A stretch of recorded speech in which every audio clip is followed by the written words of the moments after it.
Branding Lovers! Está começando agora mais um episódio do EBBcast.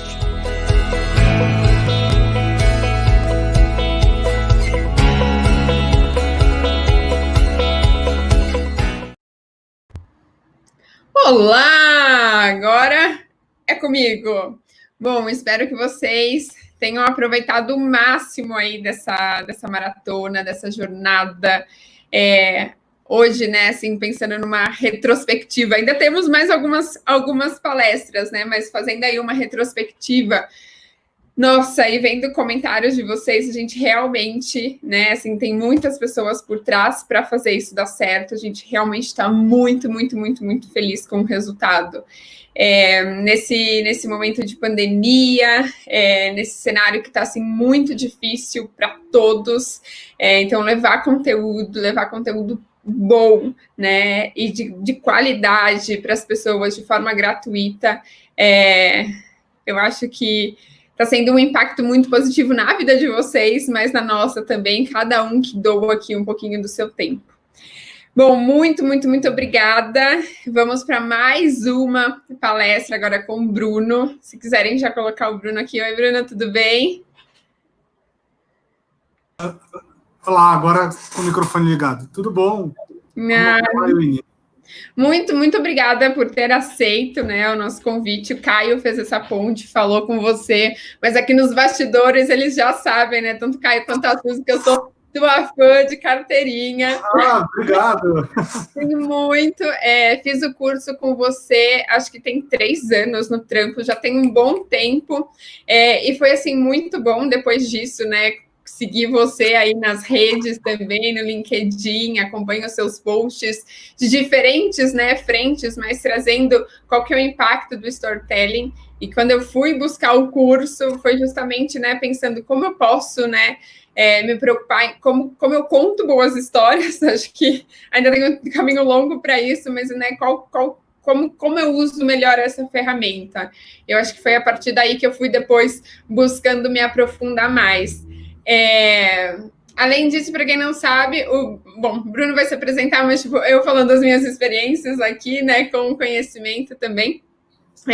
Tenho o café no YouTube, que agora você está fazendo lives. Gente, são lives de quase 2 horas e eu assisto, tá? Então, assim, realmente o conteúdo é muito bom, vale a pena. Então, bom, uma honra, eu acho que vai ser, assim, vai ser muito importante essa palestra para as pessoas. Acho que dificilmente eu vejo em eventos, né, de employer branding ou de RH, alguém falando sobre storytelling. Então, assim, ter você aqui, o pioneiro, né, nesse assunto no Brasil, acho que vai ser muito positivo para todos.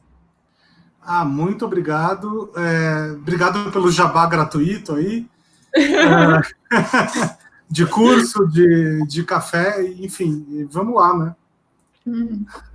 Bom, eu volto no final com uns 10, 15 minutinhos para a gente responder as perguntas. Acho que essa estratégia ela tem sido bem positiva, né? Porque as pessoas também participam.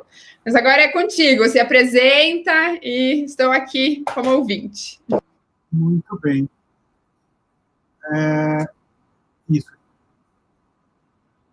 Bom, a cada um dos empregos que eu já tive na vida, ou tentei ter, isso sempre correspondeu a uma história que eu criava na minha cabeça. Além do salário, dos benefícios, né, de outras coisas que, obviamente, são muito importantes, a gente sempre acaba imaginando uma narrativa para aquilo que a gente espera. É mais ou menos assim que funciona o ser humano, né? Mais ou menos como se um filme do nosso futuro naquela empresa passasse diante dos nossos olhos. E foi quando vocês me convidaram para fazer essa palestra, foi justamente sobre isso que eu comecei a pensar. Quais são as histórias que a gente se conta quando a gente se relaciona com marcas empregadoras? Bom, a história que passou pela minha cabeça quando eu estava no meu primeiro emprego, que foi uma multinacional de shoppings, isso uns 20 anos atrás, tá? Eu não sou mais tão jovem assim. Nessa época, eu me imaginava numa carreira internacional, né? Me imaginava um alto executivo, sei lá, viajando o mundo, tendo experiências em outros países e coisas desse tipo. Embora, na realidade, eu fosse só um trainee né, numa unidade problemática da empresa, sentado atrás de uma mesa e fazendo relatórios bilíngues para mandar para não sei quem. Né? Eu nunca conheci a pessoa para quem eu mandei os relatórios. E eu acho que justamente essa dissonância entre qual era a história que eu criava, né, na minha cabeça e qual era a história real, que me levou a um próximo passo. Mais ou menos depois de 1 ano e meio trabalhando nessa empresa, o meu chefe me liga e pede para bater um papo comigo. E é assim, você já está super desanimado, né? Você já está, não tem outra palavra para isso, você já está meio de saco cheio. Seu chefe te chama para uma conversa, o que você imagina? Você vai ser demitido, né? E eu fui lá pensando isso, eu fui lá criando essa história na minha cabeça, né? Que a gente sempre tenta prever o futuro com histórias. Isso faz parte da estratégia de sobrevivência humana. Só que quando eu cheguei lá, fui surpreendido. Na verdade, meu chefe queria me promover. E eu não estava preparado para essa promoção, porque eu não queria estar naquela empresa e eu teria que me mudar de cidade, também não queria me mudar de cidade. E nesse dia, eu me demiti. Né? Meu chefe ficou sem entender nada e tal, mas para mim existia uma dissonância muito grande entre a história que eu imaginava, né? A minha relação com aquela marca, e como era na realidade. Embora, se eu estivesse lá até hoje, talvez agora eu estaria, enfim, numa carreira internacional, naquilo que naquela época eu sonhava. Mas isso acabou me levando a um segundo emprego, né? E foi aí que eu comecei a trabalhar com comunicação. Foi justamente nessa época, né, que eu saí da multinacional e fui para uma agência de comunicação e eventos. Qual era a história que eu me contava naquela época? Né? Pô, era uma agência que fazia alguns dos eventos mais descolados, né? De São Paulo, do Brasil. Então, eu me imaginava o cara da noite, sabe? Um cara cool, né? Um cara, enfim, que conhecia os bastidores da noite. Era essa história que eu comecei a me contar. É interessante pensar nisso, né? Porque às vezes você muda de emprego, muda de empresa, a história que se passa na sua cabeça muda completamente. Embora você tenha uma carreira só, você seja uma pessoa só. Né? Dependendo da situação que a gente está na vida, as histórias que a gente se conta são muito diferentes. Mas, enfim, depois esse emprego passou também, eu passei para outras empresas, fazer outras coisas da vida. O objetivo aqui não é ficar falando do meu currículo, mas o que eu queria mostrar é que a cada experiência que a gente vai passando, a gente vai se contando histórias, né? E também tem, claro, aquelas entrevistas que não se concretizam. Então, quantas vezes eu não fui em entrevistas, né, que acabaram não virando emprego, por qualquer motivo, e as histórias que eu imaginava, né, ao chegar lá, as histórias que eu imaginava naquela empresa, não se encaixavam com a realidade já na entrevista. Isso também acontece. Todos vocês devem ter vivido isso muitas vezes. Então, o que eu queria dizer aqui é que o storytelling não é só uma moda corporativa. Né? O storytelling é como a gente pensa. Storytelling é uma estrutura de como a gente pensa. Intuitivamente, todo mundo sabe contar fatos dentro de uma estrutura de história. A gente faz isso no café do escritório, né, quando tinha café. Agora as pessoas estão se ligando, né, fazendo videoconferência na época da pandemia, enfim. A gente faz isso no grupo de WhatsApp da empresa, né, a gente faz isso no bar, conversando com os nossos amigos, e a gente também faz isso dentro da nossa própria cabeça, né, até para tentar imaginar, ou planejar, ou adivinhar como vai ser o nosso futuro. A gente se imagina em histórias o tempo todo. Mas o que será que essas histórias que eu contei, né, têm em comum? Eu fiquei um tempo pensando nisso. O que essas histórias têm em comum é que eu queria fazer, me sentir parte de algo maior, né? Isso vale tanto para multinacional, quanto para agência de comunicação que eu trabalhei, quanto basicamente para todos os outros empregos que eu já tive. Inclusive, me lembro aqui de uma época em que eu estava indo para o emprego e um amigo me ligou e me ofereceu a sociedade num negócio. Até nessa hora, né, eu criei uma história na minha cabeça, né? pô, vai ser legal ser sócio de um negócio, né? Enfim, vou dar... Eu Alô? aparecendo aqui. Bruno, tem algumas pessoas comentando que tá com eco. Será que se você usar o fone, não sei se você tá usando fone, não consigo ver aqui. Peraí, deixa eu ver. Eu não sei, deixa eu ver. E agora, tá com eco? Parece que melhorou. Melhorou? Então tá bom. Então vamos sem o fone de ouvido. Então vamos lá. Todas essas histórias que eu tô contando, né, tem é engraçado, né, porque eu me perdi. Todas as histórias que eu tô contando tem a ver com um momento onde eu queria fazer, eu me sentir parte de algo maior. E isso valeu... agora lembrando onde eu estava. Isso também valeu, né, para um momento onde me convidaram para uma sociedade, por exemplo, alguns anos atrás. Eu estava indo para o emprego, um amigo me liga e fala, pô, Bruno, você não quer ser meu sócio e tal? Ali, de alguma maneira, tinha eu me relacionando com uma marca, né? A marca dele, a marca da qual eu seria sócio. E eu pensei em uma série de coisas ali que, enfim, algumas concretizaram mais, outras menos, isso não importa muito agora. Mas o que eu queria mostrar para vocês é que quando a gente está se relacionando com uma marca, né, a gente projeta histórias e, no fundo, a gente só quer fazer parte, né, de algo maior do que a gente. Mas isso também tem um outro lado, né? Que lado é esse? É o lado das histórias que as empresas contam. Então, se eu estava falando até agora das histórias que a gente conta, chegou o momento de falar sobre o que as empresas contam, né? Que às vezes são histórias diferentes. Então eu vou trazer 3 exemplos legais aqui. O primeiro deles é do Exército Americano.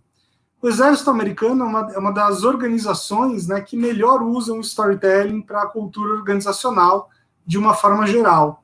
Então, pensando em employer branding, por exemplo, o Exército Americano cria jogos de videogame, né, com a marca deles, justamente para que os jovens, né, vão se acostumando, gostem da ideia, se sintam mais patriotas, e na hora do alistamento, né, eles vão lá e se alistem.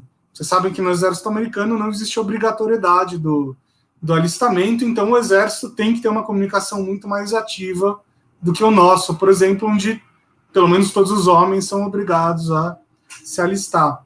Mas o mais interessante aqui é que quando você é um recruta, né, e acaba de entrar no Exército, você vive um negócio que eles chamam de 12 estações dos heróis, que são como se fossem 12 palestras, né, 12 aulas, onde contam para esses recrutas as 12 histórias dos 12 maiores heróis daquela instituição. Por quê? Na verdade, o Exército está dando 12 histórias em comum para todo mundo. Porque vamos pensar o seguinte, o Exército Americano é feito de pessoas muito diferentes. Tem homens e mulheres, tem negros, brancos e latinos, tem pobres e tem ricos, tem gente da costa oeste, da costa leste. Enfim, são pessoas com backgrounds de vida completamente diferentes. Né? São pessoas que talvez não tenham nada em comum. Quando essas pessoas entram na empresa, elas ganham 12 histórias em comum. Mas eu vou contar uma outra história aqui para vocês, agora de uma empresa mesmo, né, da Cisco. Para quem não sabe, esse casal aí que está na tela, eles são os fundadores da Cisco Systems. E eles eram um casal, né, que trabalhavam numa universidade americana, se eu não me engano, em Stanford, ali na São Francisco. Posso estar errado, tá? Posso estar falando bobagem, mas acho que era isso. E eles são de uma época ali, década de 60, 70, mais ou menos, onde o mundo dos computadores era muito diferente, os computadores não se comunicavam, né? E eles eram um casal que trabalhavam na mesma organização, só que em prédios diferentes, em lugares diferentes, em computadores diferentes ligados a sistemas diferentes. E o que eles construíram para poder se comunicar? Eles fizeram o primeiro protocolo de comunicação entre computadores. Né? No fundo, eles inventaram o chat. Tá? E aí eles podiam ficar teclando o dia inteiro um com o outro, né? Mesmo estando em redes diferentes que não se comunicavam, porque essas duas redes obedeciam o mesmo protocolo de comunicação. Assim que nasceu a Cisco, e a Cisco é uma empresa que hoje se define como uma empresa que conecta pessoas por meio de tecnologia. Então, olha como essa história de origem, né, tem tudo a ver com o que eles fazem até hoje. E enfim, eu tive a Cisco como cliente, e eu posso dizer para vocês que, basicamente, tudo que a Cisco faz, eles recontam essa história, como se fosse um tipo de mito de origem, né? E alguém pode até pensar, pô, mas não fica chato contar a mesma história sempre e tal? Não é que eles contam todo dia, né? Assim, a cada tempos eles recontam essa história. E mesmo assim, vamos pensar aqui em filmes de super-heróis. A gente adora ouvir histórias de origem, né? Quantas vezes a gente já não viu a origem do Batman, a origem do Homem-Aranha e por aí vai. Então, histórias fortes, histórias de origem de empresa que são fortes, podem ser recontadas sim. Isso ajuda a manter a cultura organizacional forte, né? E, obviamente, isso também ajuda a atrair pessoas para a organização. Mas eu dei 2 exemplos aqui de empresas muito grandes, né? Um é o Exército Americano, outro é a Cisco. Será que isso se aplica, né, no mundo das pequenas e médias empresas? Então eu vou contar aqui a história da Brasileiros no Uruguai, que foi um cliente meu, e da qual hoje eu sou parte do conselho administrativo. Talvez, inclusive, a Adriana Molha, a dona, esteja me ouvindo aí na palestra. Ela disse que ia estar presente, eu não sei se está de verdade. Mas a Brasileiros no Uruguai tem uma história muito interessante. A Adriana, que está me ouvindo aí, ela se casou com um uruguaio, ela se mudou para o Uruguai, né? E o que ela encontrou lá foi uma realidade muito diferente disso que a gente imagina, né, do que é o Uruguai. O Uruguai virou um tipo de utopia. Mas, na verdade, é um país com poucas oportunidades, porque é um país com uma população muito pequena, né?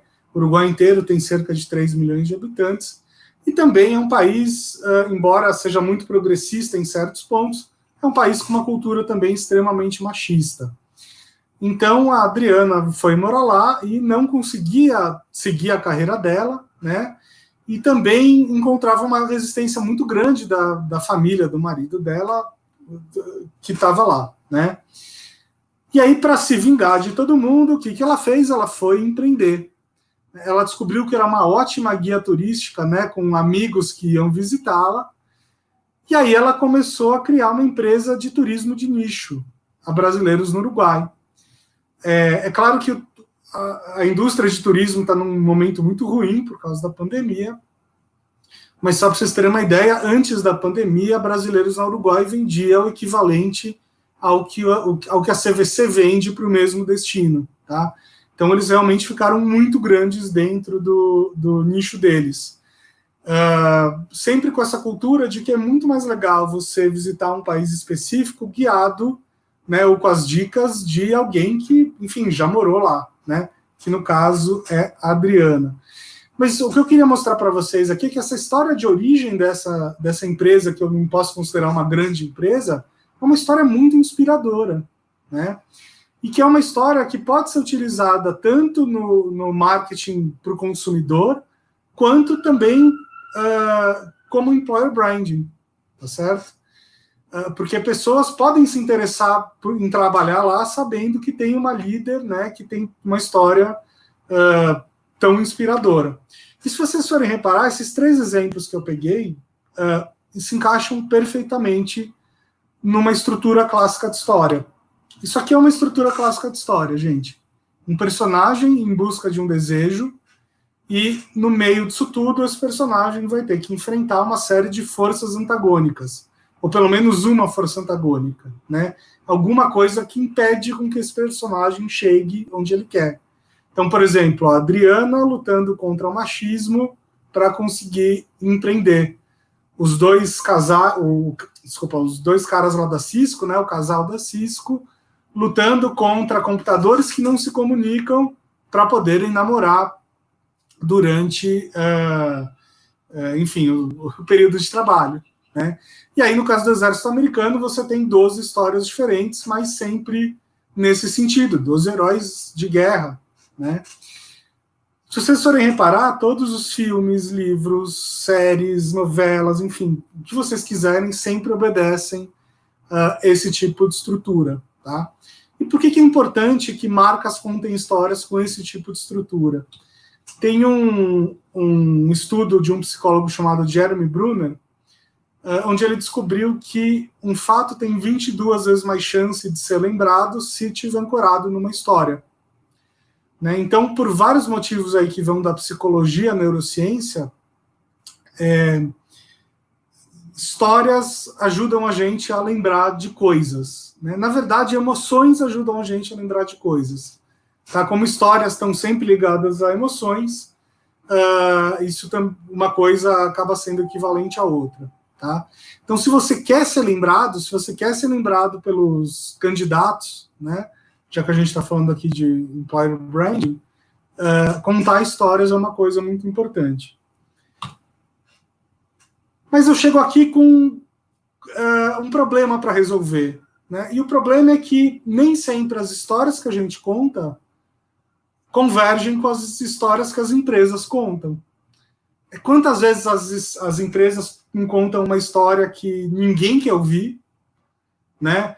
Ou quantas vezes as pessoas não criam uma série de fantasias e depois a realidade não é exatamente assim. Né? Eu mesmo já vivi essas duas situações. Todo mundo aqui já viveu. Então, como é que a gente faz para que essas coisas convirjam? Né? E vejam bem, eu nem estou querendo dizer aqui que empresas e pessoas têm que contar as mesmas histórias. Claro que não, é muito difícil disso acontecer. O ponto é que essas histórias têm que ser convergentes de alguma maneira. Né? E me permitam fazer uma breve analogia aqui. Tá? Vou fazer uma analogia com o mundo dos super-heróis, os Avengers, os Vingadores. Os Avengers, né, os Vingadores são uma marca, certo? Essa marca tem uma história, né, tem uma narrativa. É um grupo de pessoas querendo salvar o mundo, né, de vilões interplanetários, de grandes ameaças, e por aí vai. Essa é a narrativa que a marca Avengers conta. Mas cada um dos membros dos Vingadores se contam histórias diferentes dessas. Então, por exemplo, o Capitão América é um cara deslocado no tempo. Né? Ele está procurando reencontrar a sua identidade. O Homem de Ferro é um cara extremamente egocêntrico. Né? Ele está procurando um senso de pertencer ao mundo, a um coletivo. Ele está procurando superar o egocentrismo dele. O Thor é um cara que precisa provar sua liderança para o povo dele. Né? O Hulk é um cara que está procurando algum tipo de paz interior. E percebam como na série, né, dos filmes, esses personagens vão evoluindo lentamente dentro de suas próprias narrativas, mas ao mesmo tempo convergindo com a narrativa da marca maior. Então, quando eu falo de histórias que a gente conta versus histórias que as empresas contam, é disso que eu estou falando, das empresas conseguirem contar histórias que convirjam, né, com as histórias que as pessoas se contam. Então, no fundo, os Avengers tentam salvar o mundo, mas para salvar o mundo eles precisam salvar a si mesmo. Que me lembra uma frase do Buda, né? Não tente salvar o mundo, salve a si mesmo. Eu acho que é uma ótima frase para a gente entender aí os desafios, as implicações do storytelling no employer branding. Mas eu queria apresentar para vocês uma ideia de como resolver esse dilema, né? E a ideia que eu proponho aqui para vocês é pensar em marcas empregadoras muito mais do ponto de vista do CPF do que do CNPJ. E a gente pode tomar vários caminhos nesse sentido, tá? O primeiro caminho que eu vou mostrar é no sentido da marca institucional mesmo, né? Da marca abstrata. Todo CNPJ tem uma marca. Como é que a gente aproxima essa marca abstrata, né, das pessoas? Uma ótima ferramenta para isso é a ferramenta dos arquétipos, tá? Aqui a gente tem 13 arquétipos, baseados numa referência bibliográfica, mas dependendo da referência que você pegar, vão ter mais ou menos, porque isso aqui também tem uma grande dose de subjetividade, obviamente. Tá, mas eu queria mostrar como é que a gente consegue aproximar marcas a pessoas por meio de arquétipos. Deixa eu pegar uma marca aqui de exemplo para vocês, tá? Harley Davidson. Qual seria o arquétipo da Harley Davidson? Bom, para mim, sem dúvida nenhuma, seria o rebelde. Né? Harley Davidson é rebelde. E qual é o conflito de um personagem rebelde? Se a gente voltar lá naquele slide, opa, esse aqui, né? Um personagem rebelde, ele luta contra o quê para chegar onde?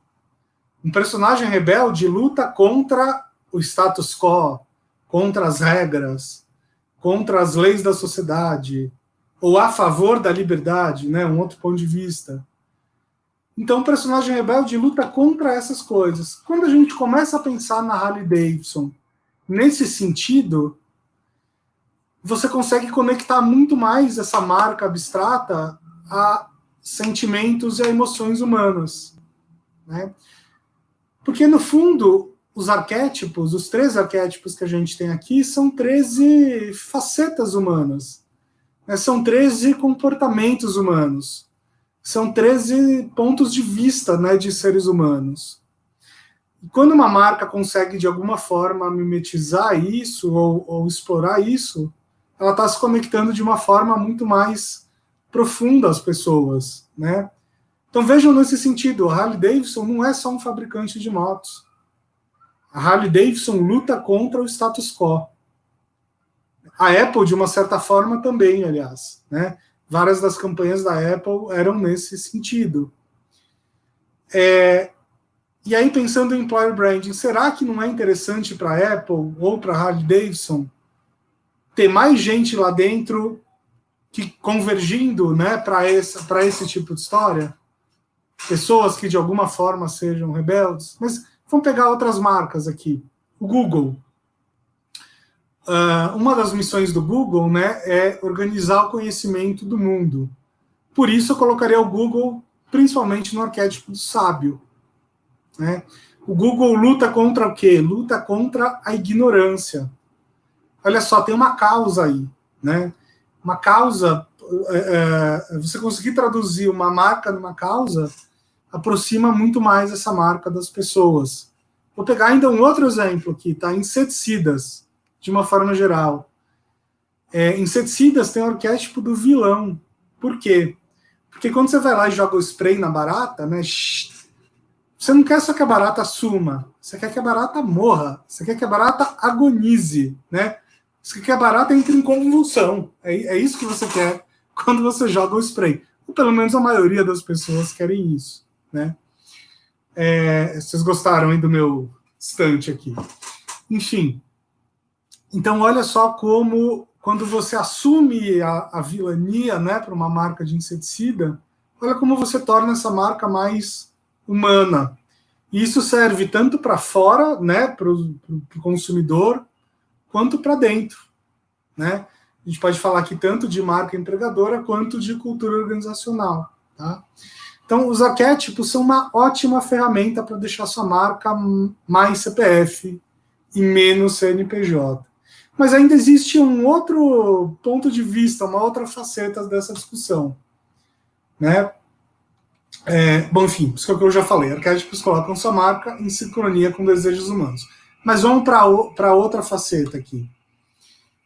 Olha só, esse foi um post do Guilherme Benchimol, CEO da XP, que por acaso eu peguei ontem. Tá? Ele postou isso aqui ontem à tarde, se eu não me engano. O que ele está falando aqui é que a principal diferença da XP para os outros bancos é que a XP mostra quem está por trás, né? Ela dá a cara para bater. Você sabe quem é o dono da XP, você sabe quem está tocando o dia a dia da companhia. Para quem não sabe, a XP está numa briga, tá? Enfim, com o Itaú. É uma briga nos meios de comunicação, algumas pessoas acham que é uma briga só da boca para fora, tem uma estratégia de marketing por trás, eu não sei dizer, não estou lá para saber. E claro que tem uma grande provocação ao Itaú aqui nesse post do Guilherme. Tá? Mas não é só isso, né, gente? No fundo, o Guilherme está falando de uma coisa que é claramente uma estratégia da XP e uma tendência muito forte para todas as marcas, né? Cada vez mais a gente tem visto marcas que assumem, cujos donos, cujos sócios, cujos CEOs e às vezes até funcionários assumem uma parte dessa comunicação, assumem uma parte dessa representação da marca, né? Isso aqui remete lá ao começo do capitalismo, né? Lá no começo, quando tudo era commodity, um dia alguém olhou para o mercadinho, né, e falou assim, pô, peraí, o feijão que vem da minha fazenda tem mais qualidade do que o feijão que vem da fazenda do concorrente. Por que a gente está sendo vendido tudo no mesmo saco pelo mesmo preço? Né? E aí o cara que tem uma fazenda que acha que tem mais qualidade, ele sobe o preço dele e passa a vender isso como feijão da fazenda do fulano de tal, né? E aí começam a nascer as marcas. Então a gente está vendo um pouco do retorno desse movimento. Tem várias empresas aí muito famosas que têm essa faceta, tem o CEO como faceta pública, né? Por exemplo, o Magazine Luiza, né? E mesmo a provocação aqui do Guilherme não é exatamente real, tá? Principalmente agora na pandemia, a gente tem visto vários bancos com CEOs que resolvem dar a cara para bater. Um exemplo é o Santander. Né? Por causa da pandemia, o Santander começou a fazer uma série de lives, e quem comanda essas lives? O CEO dele, o CEO da empresa. Que é um cara que como que eu vou dizer, não é um cara midiático, né? Como a Luísa Helena Trajano e tal. Mas é um cara que está dando a cara para bater sim. Então, cada vez mais existe também esse lado do CPF versus o CNPJ.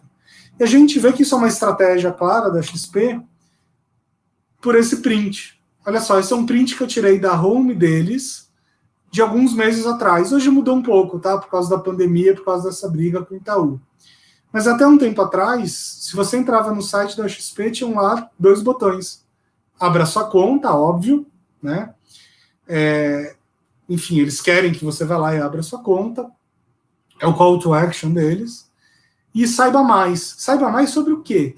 Saiba mais sobre Guilherme Benchimol, o cara que enfrentou uma demissão e acabou transformando o mercado financeiro. Inclusive é o que está escrito ali em cima dos botões. E quando você clicava nesse botão Saiba Mais, o que acontecia? Você tinha acesso a uma série de documentários sobre a vida do Guilherme Benchimol e da própria XP.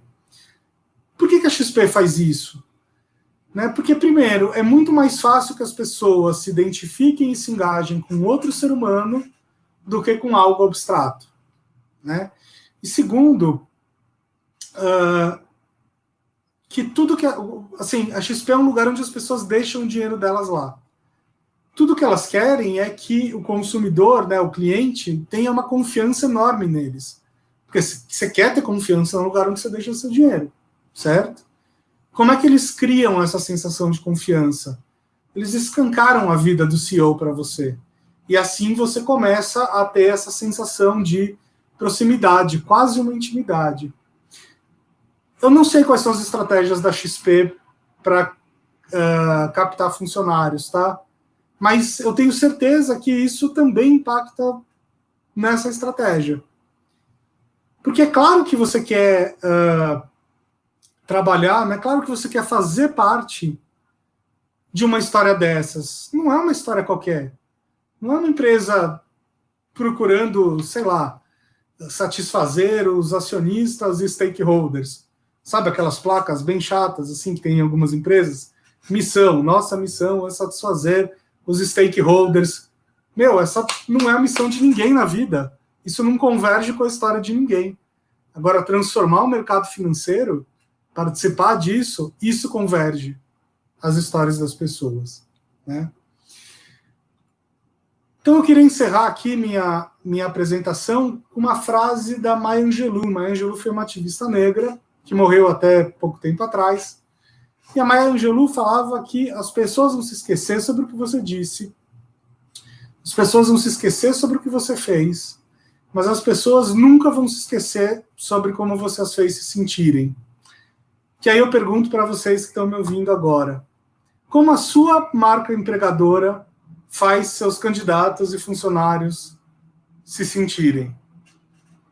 É muito importante que vocês saibam responder isso, e uma boa história vai ajudar a fazer com que eles se sintam de uma forma melhor, de uma forma mais positiva e de uma forma que converta em resultados para vocês. Muito obrigado. Boa. Seguem ele, vale muito a pena, vamos se aprofundando aí no conhecimento. Bruno, eu fui fazendo aqui algumas anotações, tem perguntas também, mas acho que, assim, todo mundo elogiando a sua apresentação, né, a qualidade, assim, como você não usa muitos textos, assim, mais imagens para passar a sua ideia. Eu vi até que hoje que você fez uma provocação, né, não, estamos em 2020 e as pessoas usando muitos textos na sua apresentação. Pois é. E tem até um curso aí que vocês podem fazer, né? Eu acho que quando você vai desenhar também a tua apresentação, você também está contando uma história, né? Então, como que você faz isso de uma melhor forma?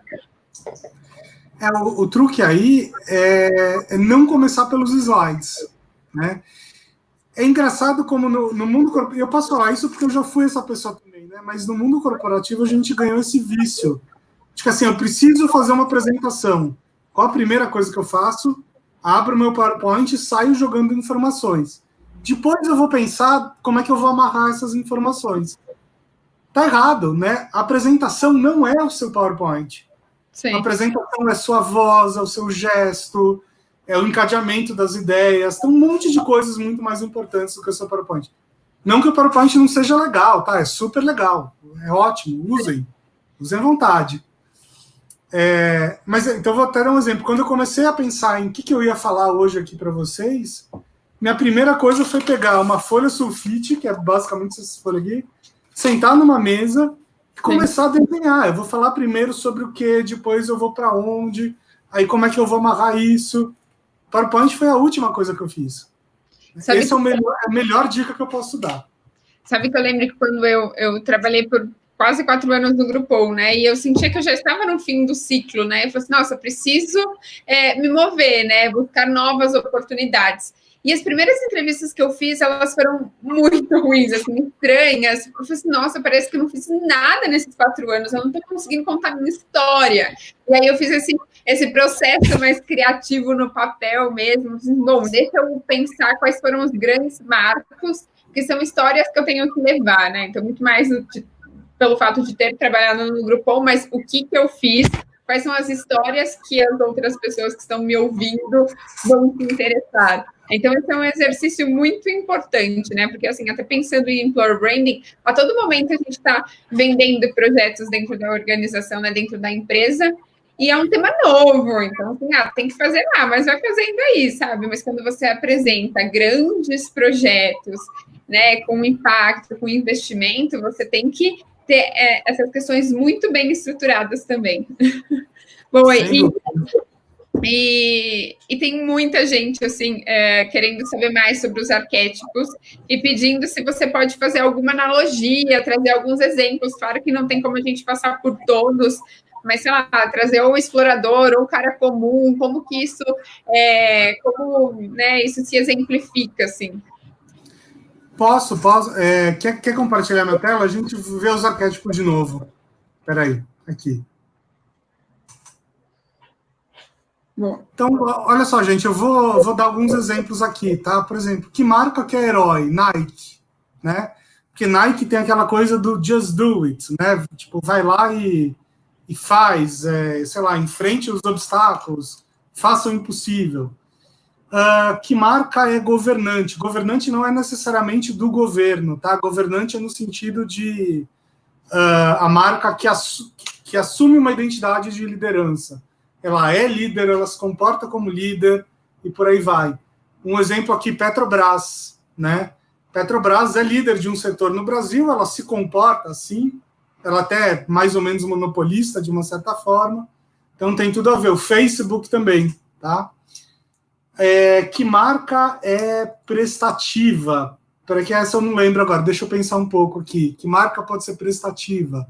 ONGs, de uma maneira geral, né? Que marca pode ser criativa? Talvez a própria Apple, por exemplo. Tá?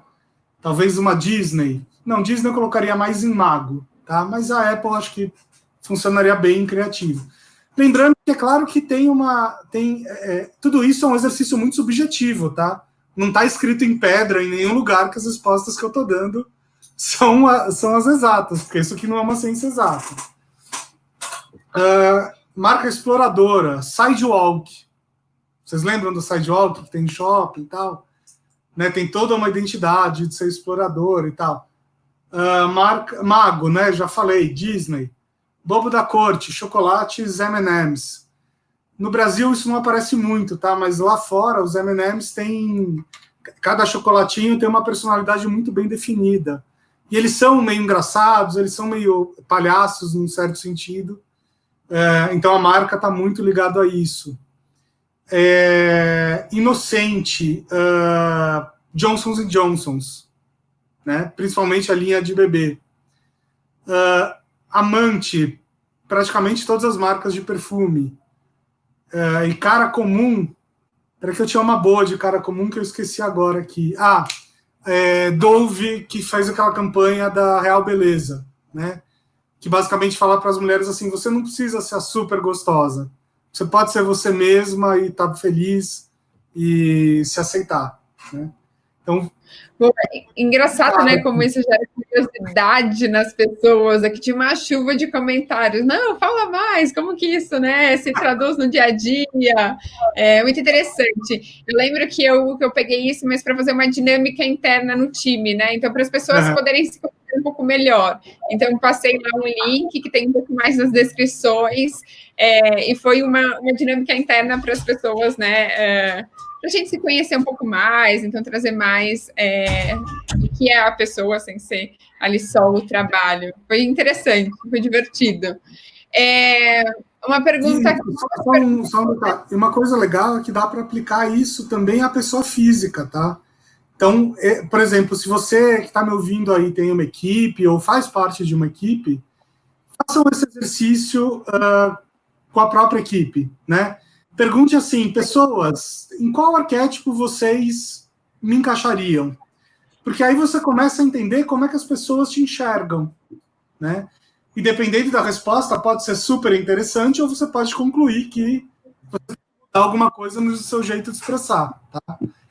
Não tem uma resposta certa, não tem um arquétipo melhor ou pior, cada um é de um jeito, mas façam isso em casa, que é um exercício legal também. Foi super divertido e uma das pessoas que eu apliquei, né, que estava no time há quase 3 anos, ela me mandou mensagem essa semana justamente pedindo a apresentação. Você me manda a apresentação que a gente fez, né, que eu gostaria de aplicar agora no meu time. Então foi interessante. Na pessoa física mesmo, né, como que as pessoas se identificam um outro. Agora, 2 perguntas em uma, vou juntar aqui, da Bianca Oliveira. Você acha que a empresa, né, ter um CEO com uma história marcante contribui para a construção da história da empresa? E aí, um outro ponto, como não vincular o CEO à empresa de forma que crie uma dependência? Excelente pergunta. Excelente pergunta, não tem uma resposta exata para isso, né, porque comunicação não é uma ciência exata.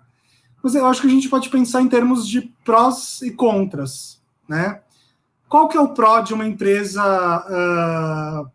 explorar tanto assim a história de um fundador?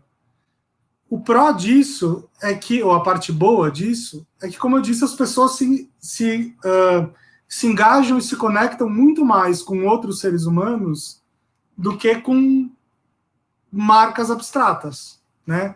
Isso é um fato. Qual que é o contra? O contra é justamente gerar essa dependência. Isso é um problema real, tá? Eu acho que o truque é você criar um mito fundador que não dependa da gestão dessa pessoa. E aí eu acho que o exemplo da Cisco, por exemplo, é um bom exemplo. Esse casal, eu falei exemplo muitas vezes, né? Péssima frase, mas enfim. Esse casal que vocês viram na tela lá da Cisco, quando eu mostrei, eles foram os fundadores da Cisco, eles não são mais um casal, tá? Há muito tempo. Essa é uma curiosidade que ninguém conta, mas enfim, eles não são um casal. Eles não têm mais nada a ver com a gestão da empresa. Eles só foram ali o gatilho inicial para aquilo acontecer. A Cisco tem uma relação com esse mito fundador muito diferente da relação que a Apple tem, por exemplo, né? Quando a Apple perdeu o Steve Jobs, isso foi uma crise institucional enorme para a marca. Para falar a verdade, até hoje é uma crise, né? Até hoje tem gente que só consome a Apple porque tinha o Steve Jobs. E o dia que a Apple parar de comunicar Steve Jobs, talvez perca esse consumidor. Eu acho que é um pouco da qualidade dessa relação que você cria, né? Você pode criar essa relação com o seu mito fundador de um jeito mais tranquilo e leve, ou você pode criar de uma forma completamente dependente, e aí isso vai te gerar um problema lá para frente. Mas aí tem um outro ponto. Por que as pessoas consomem Apple?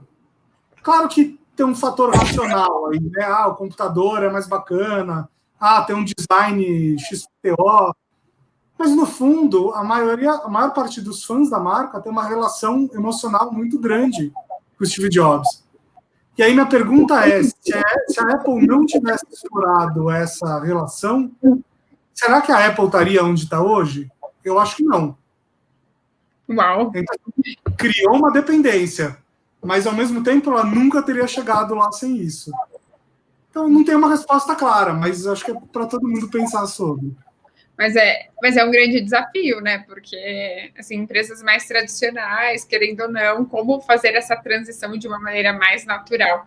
É um grande desafio aí, querendo ou não. E um ponto que você trouxe, né? Mais CPF, menos CNPJ. E eu vejo muito claro, né, nas histórias consistentes que a gente conta também como marca empregadora. Eu vejo que um comentário de um funcionário, ele tem um impacto muito maior do que necessariamente os posts que a empresa faz, né? Então, passa uma credibilidade, né, para as pessoas que estão buscando ali oportunidades ou que começaram a se interessar por aquela empresa. Então, assim, só trazendo um pouco da realidade, né, de marca empregadora, quando a gente faz essa diferença, né, de CPF, CNPJ, que as histórias que os funcionários contam, ela tem um poder muito maior, né? Então, como explorar mais isso dentro das organizações? Sem dúvida. Inclusive, no ano passado, eu fiz um projeto para uma outra empresa, que era justamente isso. Eles criaram um time de, de embaixadores, né? Porque eles perceberam o seguinte, que toda vez que a empresa ia lá e postava uma notícia nas mídias sociais com a conta institucional, isso gerava um engajamento ruim, né? Mas toda vez que um funcionário organicamente ia lá e postava a mesma coisa, isso gerava um engajamento incrível. Então, o que eu fiz com essa empresa foi todo um treinamento para ajudar a justamente fazer com que essas histórias convergissem. Como é que a pessoa podia pegar a história da empresa, aquilo que a empresa queria passar de mensagem, colocar alguma coisa dela ali para dar legitimidade, para dar mais essa sensação de CPF, né? E repostar isso. Que, no fundo, era um grande exercício de, assim, o que esse assunto que a empresa quer que eu fale tem a ver com a minha vida, né? Uhum. Um assunto, não é natural para todo mundo fazer isso, mas é um exercício muito importante. É interessante isso que você trouxe, né? Porque também a gente passa de uma realidade onde as empresas usavam o LinkedIn como forma de acompanhar se a pessoa estava engajada ou não com a empresa, no sentido de, se ela está atualizando o perfil, fazendo posts, é porque essa pessoa está procurando emprego. para um cenário onde, não, eu tenho que aproveitar o máximo das pessoas que estão na minha empresa para que a minha marca chegue a ainda mais pessoas, né? Então, aí vem o programa de embaixadores, vem como você pode desenvolver os seus funcionários, né, para contar histórias que estejam amarradas aí ao que você deseja, né? Então, também você vai induzindo que isso aconteça. É exatamente esse o raciocínio. Boa. Eu vejo também, né, uma ótima forma de explorar o storytelling para fazer a descrição de vagas.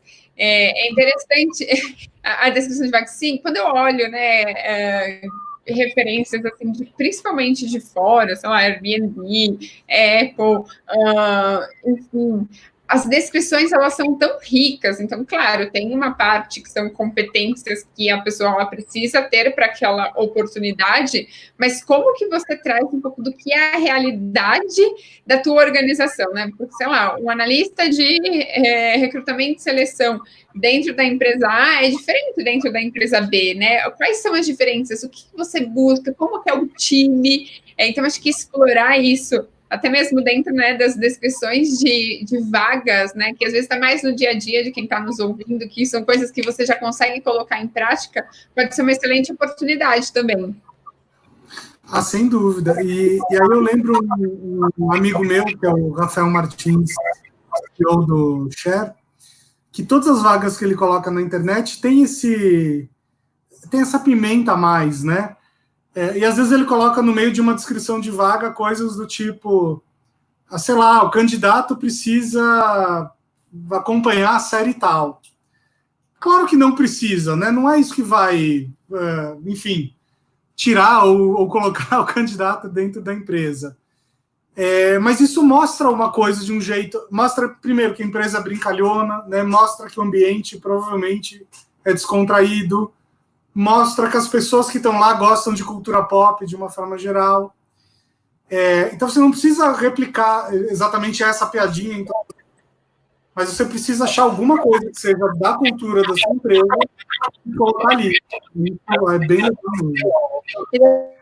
Até para encontrar as pessoas certas, né? Fica aqui dentro.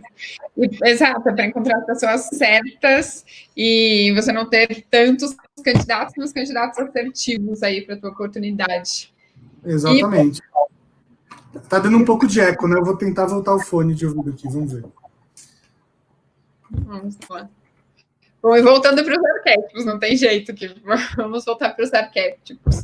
Rosana Pinheiro, ela falou assim, como uma empresa, né, ela pode se guiar? Quais são as perguntas a se fazer para conseguir identificar como arquétipo? Para conseguir identificar o arquétipo. Qual que é o nome dela mesmo? Rosana. Rosana, tenta imaginar o seguinte, se a marca que você quer encontrar o arquétipo fosse um personagem, como seria esse personagem? Começa a imaginar por aí, né? Imagina que essa marca vira um personagem de um filme, vem lá um mago com uma varinha mágica e fala assim, essa marca vai virar uma pessoa, pum. Como é essa pessoa? O que ela faz? O que ela busca? Quais são as características dela? Né? É claro que marcas com muita personalidade é muito mais fácil de fazer isso, porque, sei lá, Harley Davidson, por exemplo, eu não precisei ler um livro da Harley Davidson para saber que o arquétipo é rebelde. Você vê 2 propagandas deles, você já saca isso. Né? Agora, talvez para marcas que tenham menos personalidade, é um exercício mais difícil de fazer. Talvez você, inclusive, tenha que criar a personalidade da marca antes de fazer esse exercício. Né? Mas a partir do momento que você consegue transformar uma marca num personagem, fica muito mais fácil. E aí a segunda pergunta que você tem que se fazer é o seguinte, contra o que ou a favor do que esse personagem luta? Porque a partir dessa resposta você consegue encontrar o arquétipo. Boa. Fica pensando também. Bom, aí eu não consigo ver o nome da pessoa porque me mandaram um print aqui. Mas, bom, ela falou que ela ou ele, né, falou que vê o Nubank como prestativo, né, que eles ajudam várias pessoas em momentos ruins. Um case deles é o Espaço Feijão. Não sei se é bem isso, a pessoa comentou. Que veio do jeito...